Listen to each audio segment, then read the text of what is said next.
আসসালামু আলাইকুম। হাই বন্ধুরা, কেমন আছেন? আশা করি আল্লাহর অশেষ রহমতে সবাই ভালো আছেন। যে যেখান থেকে আমার ভিডিও দেখতেছেন সবাইকে অসংখ্য ধন্যবাদ। আজকে সকাল থেকে কি করলাম তো আপনাদের সাথে শেয়ার করতে চলে আসলাম। তো ফার্স্টে আমি কিন্তু পরোটা এবং চা বানিয়ে নিয়েছি। আর এই খাবারটা আমার জানার মতো সবারই কিন্তু অনেক পছন্দের একটি খাবার। তো কাজটা শুরু করলাম পরোটা দিয়েই। আর কে বাড়িতে গিয়েছেন এবং ছুটি কাটিয়ে এসেছেন সবাই কমেন্টের মাধ্যমে জানাবেন। তো আমি ফার্স্টে পরোটাগুলি বেলে নিয়েছি। তো এখন ভেজে নিচ্ছি।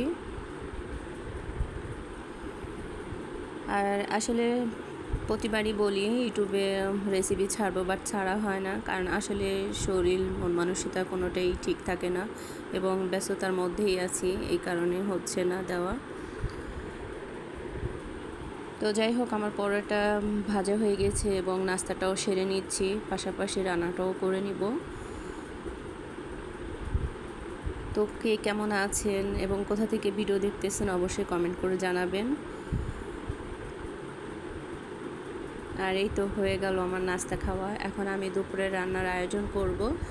তো ফার্স্টে আমি কিন্তু হেলাঞ্চি শাক রান্না করব। তার জন্য আমি নিয়ে নিব টমেটো, গুঁড়া মাছ এবং হেলাঞ্চি শাক কেটে নিব। তো ফার্স্টে আমি কাঁচা মরিচ, টমেটো, পেঁয়াজ কেটে নিয়েছি। তারপরে গুঁড়া মাছটা সুন্দর করে ধুয়ে নিয়েছি। এখন আমি চুলায় বসিয়ে দিচ্ছি রান্নাটা। তো দিয়ে দিলাম পেঁয়াজ কুচি।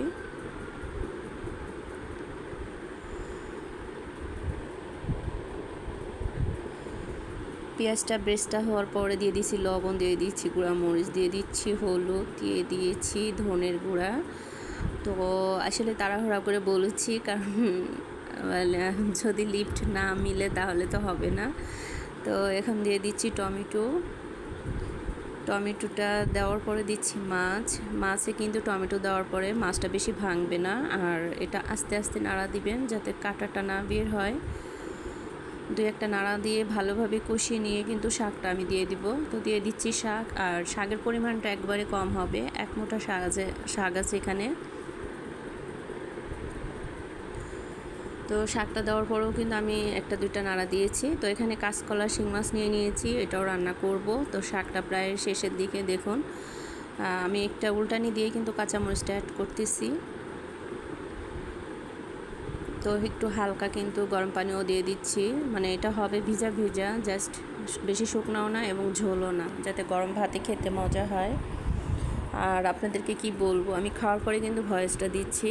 রান্নাটা অসাধারণ মজা হয়েছিল এই শাকটা। আর এই শাক এত মজা মানে লাগবে কি খাওয়া যায় এত মজা করে আমি জানতাম না। আজকে ফার্স্ট এইভাবে রান্না করেছি, ভাজি খেয়েছি কিন্তু এইভাবে খাইনি, আজকেই খেলাম প্রথম। তো কাঁচকলা দিয়ে শিং মাছ রান্না করব। তো কাঁচকলা দিয়ে শিং মাছ রান্না করার জন্য আমি ফার্স্টে শিং মাছটা ভেজে নিয়েছি এবং উঠিয়ে ব্রেস্তা করে নিয়েছি। এখন দিয়ে দিলাম বাকি মশলাগুলা। আর একটু একটু করে মশলা দেওয়ার কোনো মানেই হয় না, একবারে দিয়ে আমি আপনাদের সাথে শেয়ার করলাম। তো যাই হোক, কাঁচকলাটাও দিয়ে দিলাম কষিয়ে, মশলা কষানোর পরে। তো টমেটো, কাঁচামরিচটাও দিয়ে দিলাম। তো এটা ভালোভাবে কষিয়ে নিয়ে মাছটা দিয়ে দিব এবং ঝোল দিয়ে দিব। তো দেখুন আমি মাছটা দিয়ে দিয়েছি এবং ঝোলও দিয়ে দিয়েছি। তো এই ছিল আমার রেসিপি। যদি আপনাদের ভালো লাগে অবশ্যই লাইক, কমেন্ট, শেয়ার করবেন, আর আমার চ্যানেলটাকে অবশ্যই সাবস্ক্রাইব করে দিবেন। আজ এই পর্যন্তই। ভালো থাকবেন, সুস্থ থাকবেন। নতুন কোনো রেসিপি নিয়ে আবার আপনাদের সামনে আমি হাজির হব। আজকের মতো আসসালামু আলাইকুম।